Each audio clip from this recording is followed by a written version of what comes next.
திக்கற்ற பிள்ளைகளுக்கு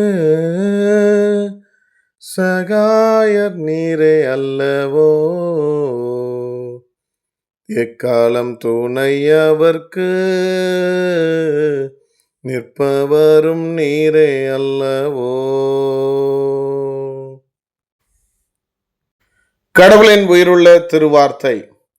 ஆண்டவர் ஒடுக்கப்பட்டோர்க்கான நீதியை நிலைநாட்டுகின்றார், சிறைப்பட்டோருக்கு விடுதலை அளிக்கின்றார்.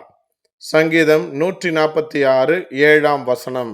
Who executes justice for the oppressed? The Lord set the prisoners free. Psalm 146 verse 7. ஜெபிப்போம். இரட்சகரே, எங்கள் ஆண்டவரே, எங்கள் வாழ்வில் நீர் தருகிற எல்லா ஆசீர்வாதங்களை தடையில்லாமல் சுதந்திரிக்க செய்ய வேண்டும் என்று விடுதலை நாயகர் இயேசுவின் மூலம் ஜெபிக்கிறேன். ஜெபம் கேளும் எங்கள் நல்ல பிதாவே. ஆமேன். God bless you all abundantly.